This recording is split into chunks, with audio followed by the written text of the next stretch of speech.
Hello, y'all. I am fortunate enough to be here today with Chris. Chris, I'm not going to steal your thunder.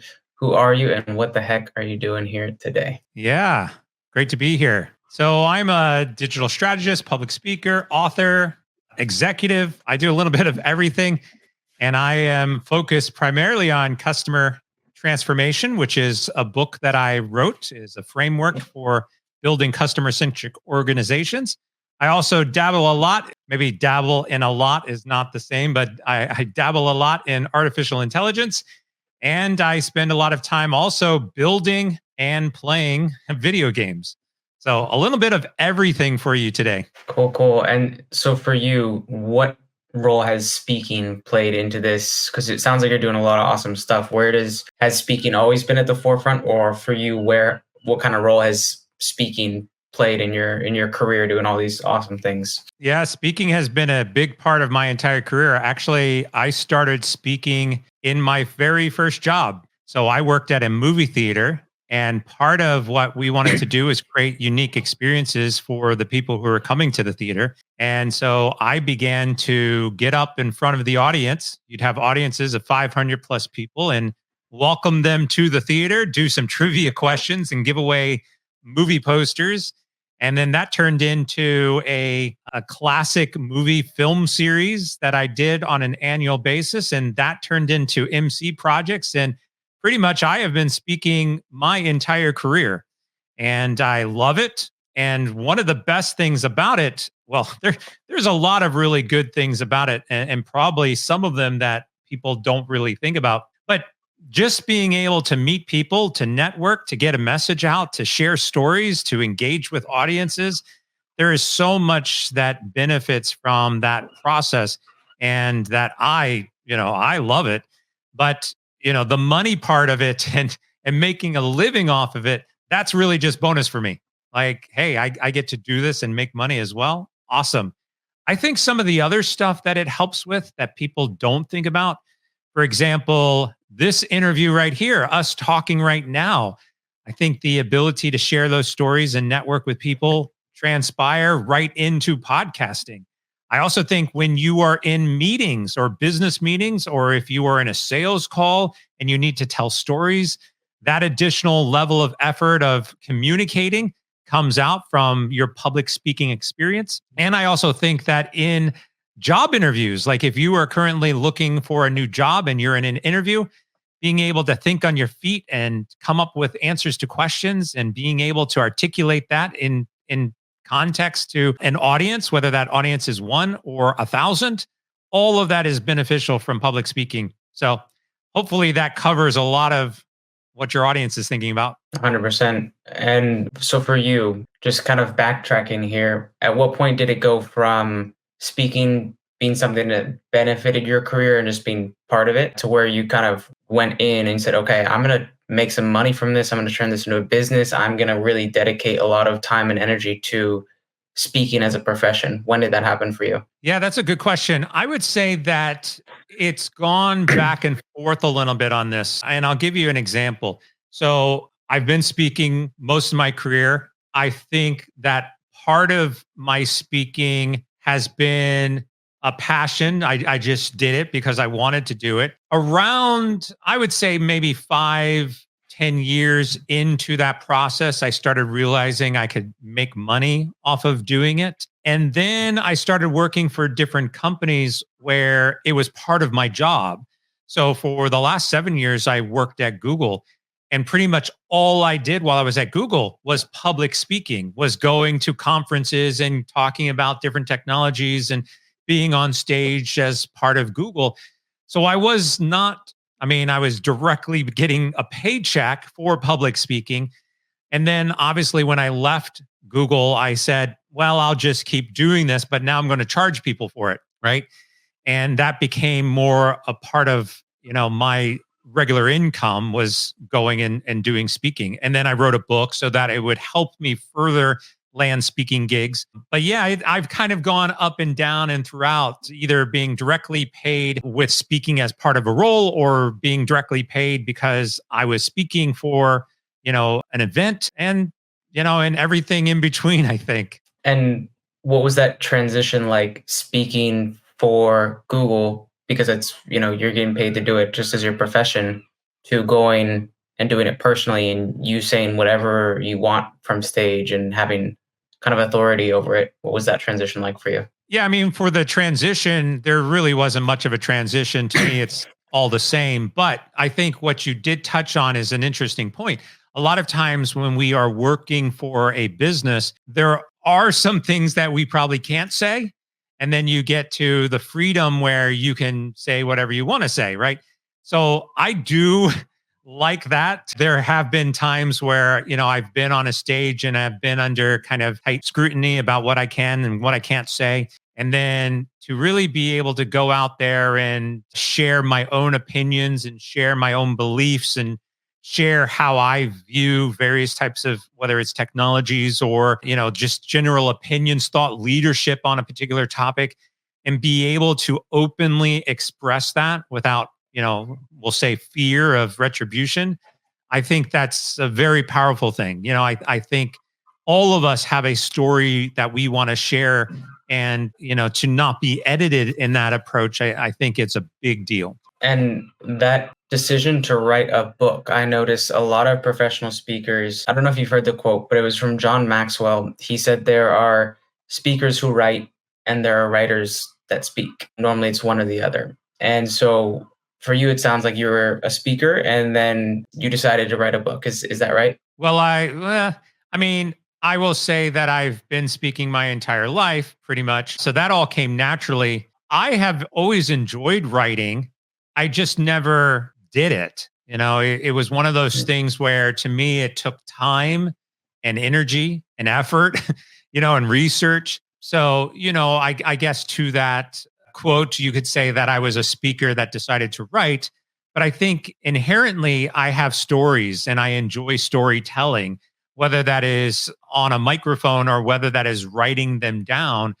I've been working on various books and fictional and non-fictional stories for 20 years, probably. I mentioned I'm in video games. My company builds video games. So that is a natural part of storytelling. I think all of that does come out in writing.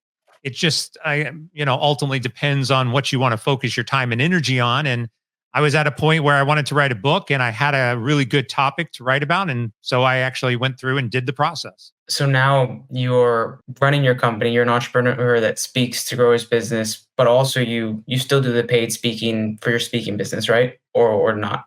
Yeah. Yeah. Okay. And how do you balance the two of running an entire team and a business and growing it and scaling it while also speaking and getting paid for that for other, events on the side? And how often are they affiliated? They are often affiliated. And then, I mean, mostly what I speak on is going to be something relevant to what I'm already doing. So, for example, just last week, I went and I spoke at the Comic-Con in San Diego. And that has a direct correlation with my gaming development, right? So, building those relationships between what I'm speaking on and the relevancy of what I'm trying to build is a critical component of it. Now, in some cases, time is obviously a critical component.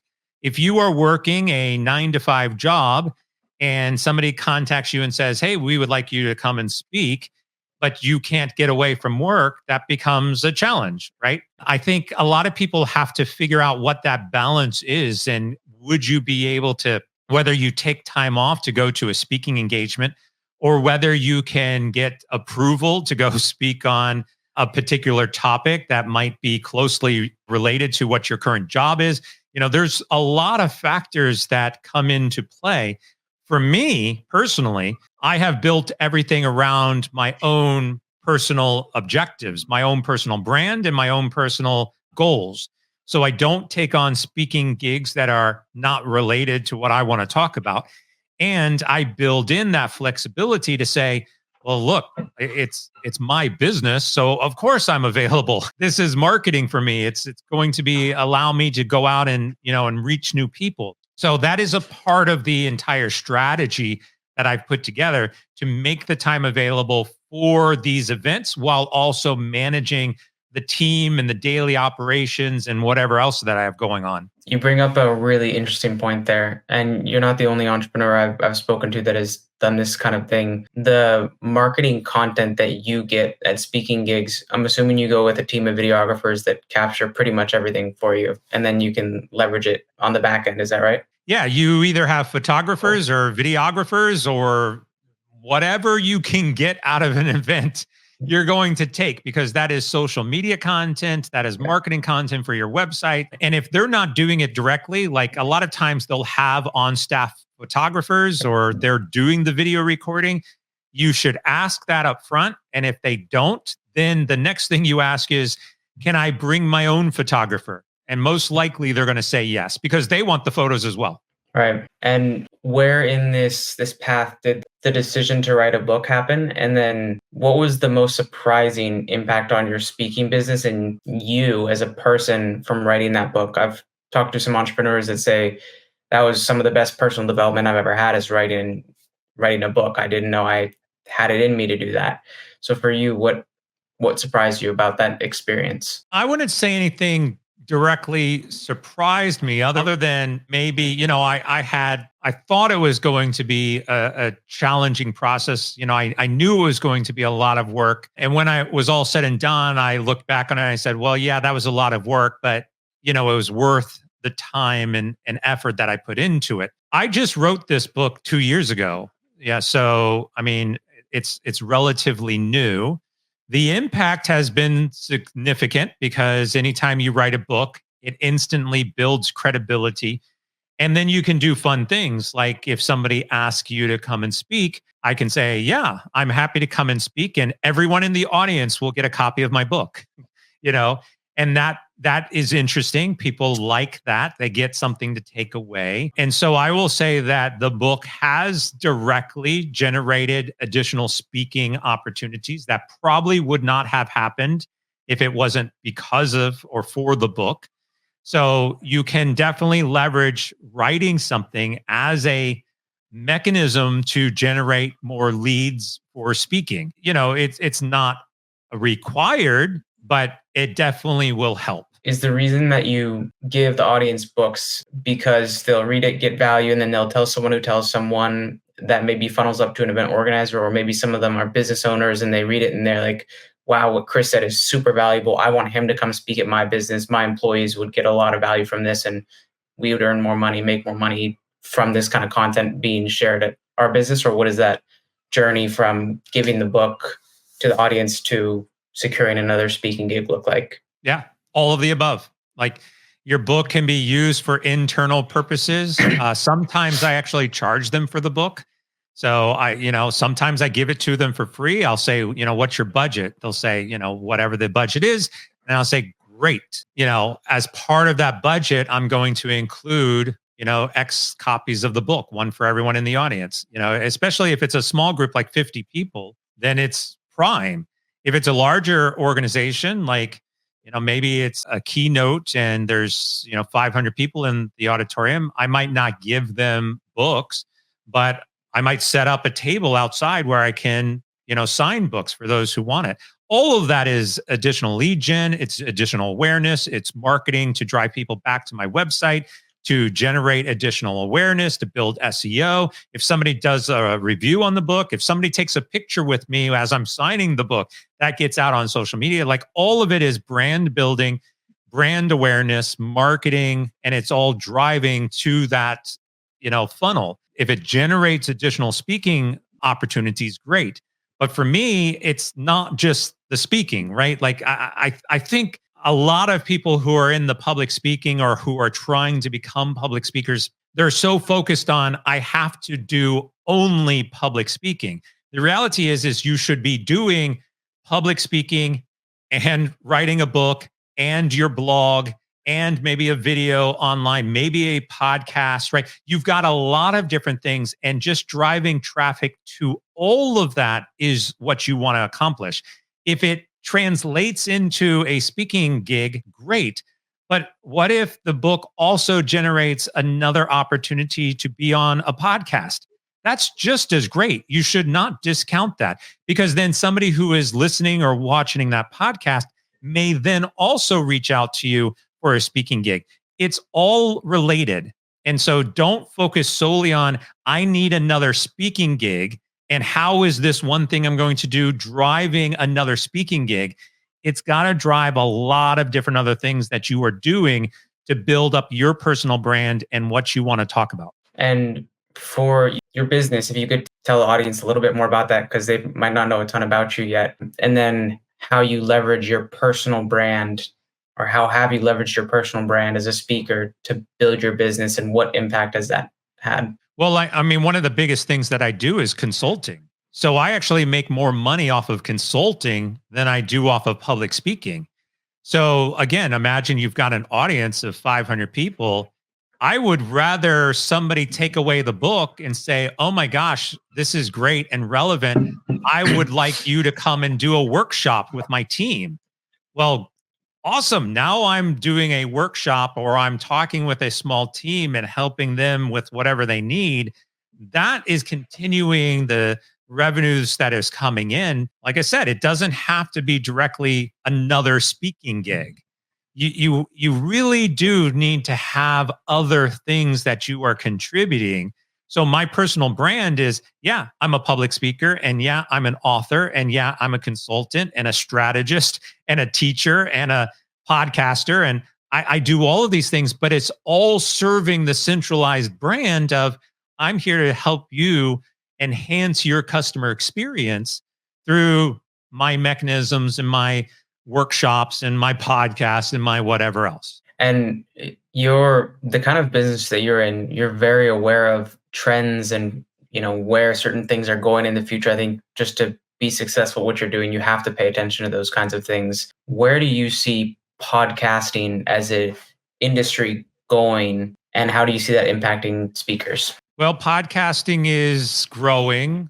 Podcasting is evolving. I mean, my first podcast was in 2017, so 7+ years ago. And when I started podcasting, we're using StreamYard right now. There was no StreamYard.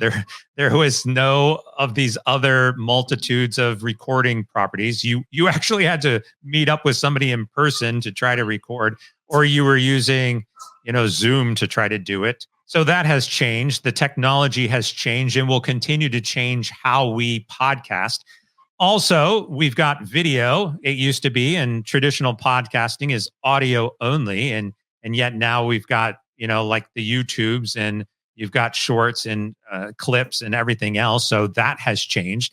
I think this helps because now you can actually see me talking.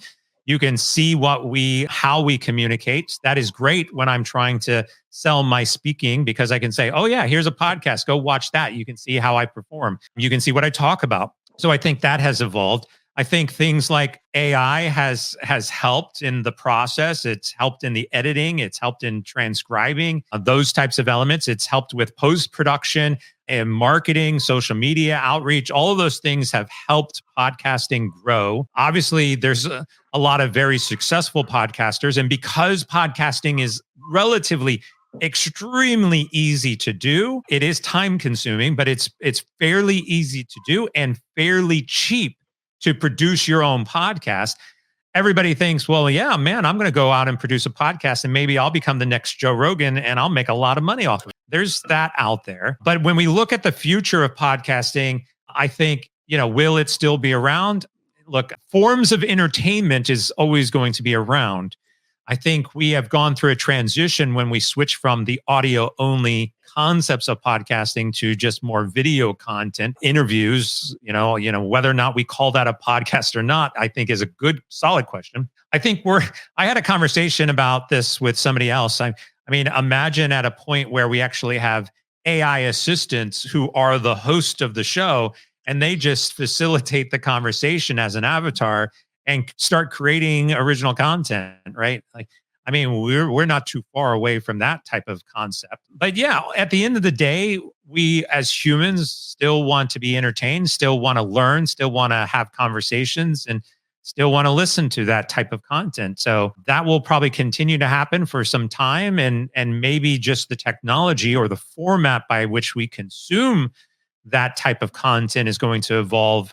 But the End results are probably not. When do you see, I don't know, you know the term of ghostwriter? Maybe Yep. when is ghost AI personal brand going to be a thing where it be, fake, I don't want to say fake, but like an AI version of Ryan Brady and an AI version of Chris Hood that has taken all of the information they've ever said, and that's the LLM, and that's what is used to answer the questions. And then it's just two AI versions of us having a conversation that they think that we would have, except they have access to all of our books, all of our knowledge that we might not have in the moment for whatever reason. At what point does that happen? Well, theoretically and technologically, we're already there. I actually read in an article just this week. I'd have to find it and share it with you, but the article basically said that there is a company that is working on avatars for Zoom meetings. And the concept basically is I have a list of meetings for the day and I'm not available. And of course, if we spend all of our time in meetings all day long, then we don't actually get anything done.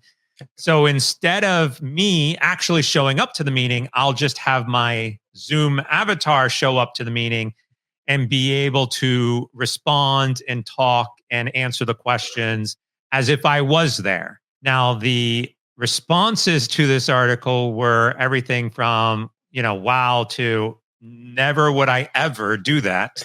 And I think that is an interesting question within itself is, would you trust an avatar of your own being to go and be publicly answering questions on your behalf? And what if that avatar said something that gets you in trouble that you definitely don't agree with, but says it anyways, and it doesn't align with actually who you are? Are we at a point where we would trust the AI and the avatars to make those decisions on our behalf in real time? What if all of a sudden you got fired because of something your avatar said during a Zoom meeting? And these are ethical and critical questions that I don't think we have answers to yet.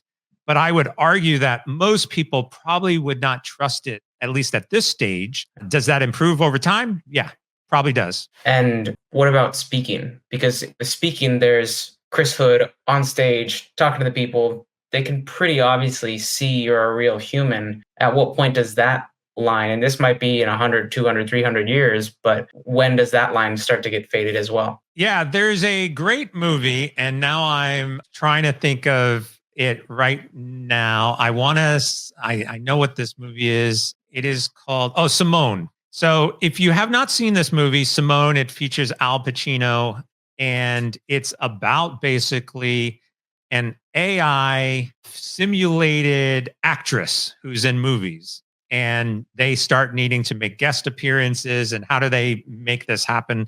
And there's all this technology behind the scenes for, simulating it. And Al Pacino's in like a dark room in the backstage talking into the microphone and pretending like, like it's real. And the movie is really interesting because people believe, like they see what they see and they believe it's real. And yet what we also see now, that movie was how long ago? That movie was in 2002.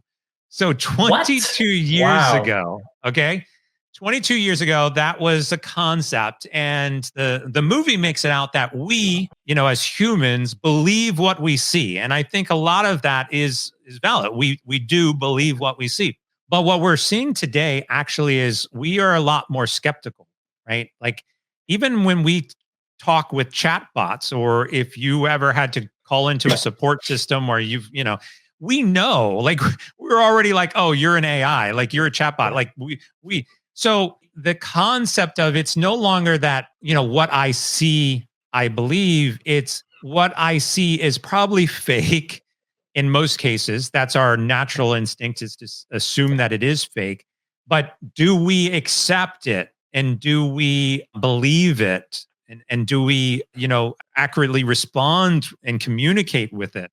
I think those are some challenges that we haven't quite figured out. And so if there was a fictitious AI version of me on stage that people were listening to, somewhere in the back of their minds, they would be like, well, where's the realness? Where's the genuineness? Where's the authenticity of this? And if that's missing, I would guess that point of your message, what you were trying to communicate, obviously gets lost and loses its credibility. Now, more philosophically or spiritually or whatever lens you want to see this question through, if it's an AI version of you on stage versus you, the actual you on stage, and you two both give the exact same gig, same body movement, same gestures, same content, same voice, tone of voice, everything is identical, physical appearance as well. What is the difference? And what's the value of the difference? The difference is in the relationship between, say, me and you, right? What is that relationship? And is it a genuine relationship that is built, or is it a relationship that is one? We could argue, is it built on a fictitious, is it built on a lie? Is it built on, misleading somebody? Another way we can look at this is, let's say that you have a terminal brain, tumor in you, and you go into the doctor and you've got a brain surgeon, and the brain surgeon says to you, I have done this thousands of times and they've all been successful, but I'm still human. And so I have probably a 98% success rate. But we also have this state of the art robotics and AI system, and it has a 99.9% success rate. Now, you get to choose. You want to choose the human, or do you want to choose the robot? The human has a 98%. The robot has a 99.9% success rate. What do you pick? And I've asked audiences this, and the follow-up question is what do you think the audiences pick? Depends on the year you were asking them this question. Recently, let's say that I asked the audience last week. They would still say human. What would you pick? I would still pick human as well. Why? Because with the human, the margin of error is within his or her control, whereas the robot, the error could come from a power outage, a network failure, all these variables that are so much more difficult to control. Yeah. So I think what it does is it also shows how we have a natural desire to build relationships with other humans. A relationship with a robot who's going to actually do something as critical as brain surgery. There's still a level of, you can call it mistrust if you want, but there's still a level of misunderstanding or, insecurity about that relationship. It's not real. It's not authentic. I still don't have, I could have the doctor that's sitting there bedside saying, don't worry, it's okay.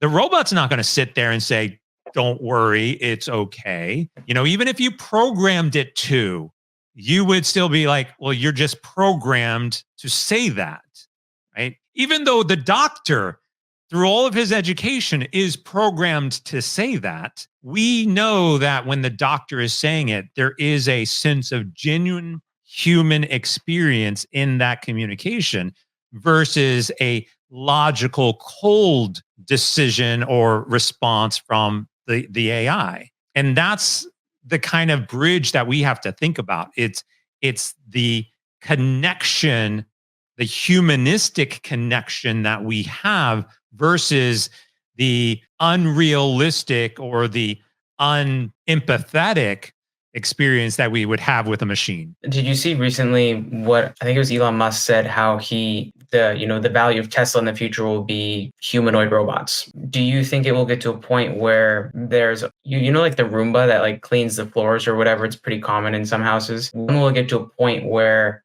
there's a humanoid robot in everybody's house, and then people start building what they think, which may be genuine relationships with the humanoid robot in their house, and then they start empathizing for it, and that entire relationship, how does that work? If it's a robot building a relationship with a human and a human building a relationship with a robot, is that a real relationship? Do you kind of understand what I'm trying to figure out here? Yep. I'll give you another great movie reference. So Yeah. Robin Williams in a movie called Bicentennial Man. Now, this one is from 1999. So some of your listeners probably were not even born by that time, but 1999, and Robin Williams plays a robot. And what actually happens is the robot is assigned to a house, and it's the life story of the robot as the family grows, ages, passes on, and generations of that family. And throughout the entire story, Robin Williams' robot character is attempting to become more human and goes through a lot of different processes all the way up until the end. And I won't give it away, but at the end, wants to be declared a human, even though it is still technically a robot. And so there's some really interesting ways to look at what you just asked that are rooted in that movie, where at the very beginning, they treat them as a robot. You are a robot. You are designed to do what I tell you to do. And then the course of history, how the stereotypes of that robot or how the feelings of us as humans can get adapted to, other things, other objects, if you want to say. We have no problems falling in love with our pets, and a lot of emotional attachments to animals. And it's not hard to see that as a translation to, say, a robot that has response mechanisms and caring mechanisms back to us. So can that happen? Will it happen? Yeah, absolutely. I think we're starting to see, again, foundationally, that type of stuff happening already. Will it get to a point where we can't distinguish between which ones are robots and which ones are humans? Lots of sci-fi, stories have explored that concept as well. But yeah, I don't know. I don't know where we're going to go, but we as humans, we are easy to build relationships. Here's a modern day, right now example of this. If you have an Alexa device or if you have a Google Home device and you ask it a question like, hey, Alexa, what's the weather today? And Alexa responds to you. Do you say, thank you, Alexa, back? And there's a lot of people, when I ask this question, they say, well, oh, wait a second. I do say thank you. Well, who are you saying thank you to? A friend of mine said, I say thank you after every single response because I'm concerned that if the AI robots do actually come up and overthrow humanity, I want to be on the good side and be the one that always said thank you. Wow. So think about that the next time you're actually communicating with an AI. And then did you see, what's the name of the conference? The one that I think it's World Web Conference, something like that, where Apple normally releases and says, hey, this is what we got coming for this next year. This is the new iPhone. What is that conference called? I think Apple just does their own thing, right? Okay. Yearly. Okay. Maybe it's like WDC. I think there was some name with it that started with a W. I could be totally wrong though. They announced the integrating generative AI with Siri, and they call it AI, but not for artificial intelligence, but Apple intelligence. Do you think people will start developing and building a relationship with their Siri? If they say, hey, this is what's going on, this is what I need you to do. Can you reserve me, a park bench at this time, and then send an Uber Eats to this place because I've got a date with this person? And can you text this person to coordinate and make sure they show up and get them to send me their location so I can track that they're there on time? And then they do it and you think, oh my gosh, I'm so appreciative that this Siri, this robotic entity, has done it for you, but it's a robot. Do you see people where do you see that path going, and how integrating you specialize in user experience. How do you see that affecting user experience of the iPhone? Yeah. AI is the flavor of the month. It's no different than everybody wants a gold phone. And so you go build something that people are demanding, right? Although I would argue that I don't think everybody is demanding AI. It's just a bandwagon that people are on. But yeah, you're going to see AI being integrated in more things. We're not too far away from AI being integrated into your toaster, so that it can sense the brownness of your bread before it pops open. Or you can communicate to it. I've got a coffee machine that I can tell Google Home to go brew me coffee, and it will automatically turn on and brew me coffee, and I can walk downstairs and pick it up. Some of this stuff is not necessarily new. It's just more understood or, more available now. So I do think you're going to get more AI into these things. Another good example is Alexa and Google Home have been embedded in TVs for the last 10 plus years, where you can actually talk to your TV and say, turn on Netflix, and it will automatically turn it on to, your favorite show.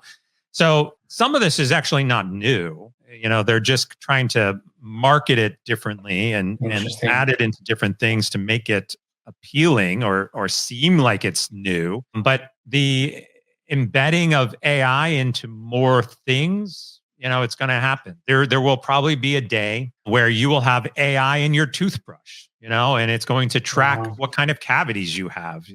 There's going to be AI in, not just your car, but I think where it gets really interesting is when AI is able to communicate with other AI. So think Yeah. about your car, and whether it's a gas station or an electrical car, doesn't really matter. You've got to go pump up, fill it up with something, energy or gas. But imagine if your car actually can call ahead to the gas station and reserve a pump. And then when you get there, the car communicates directly with the pump because your credit card information is inside of a wallet inside of your car, and it can actually facilitate that transaction. Like the stuff that we would actually need to do, instead of me getting out of my car and filling up my car, it's going to be automatic because it's going to be able to communicate with each other. And I don't have to like actually say to go do something. It's just going to know to do it. And so that's really where I think some of the advancements in AI is going to help us. And at what point do you think it's going to be such a norm in society that it's not AI? Oh my God. No, obviously it has AI integrated, obviously. So I have two opinions on this. I mean, the first one is AI already is a norm. You've been using AI for 10, 20 years and you didn't even know it. Like I often use the example, if you've ever used the Starbucks app to order Starbucks and go pick it up, you've used AI and you didn't even know it. If you are a Netflix subscriber, you've been using AI since you've been a Netflix subscriber and you didn't know it. AI has been here and now all of a sudden it's a thing, right? So the awareness level I think is changing, but is it the norm? I think on one side you could argue it already is the norm.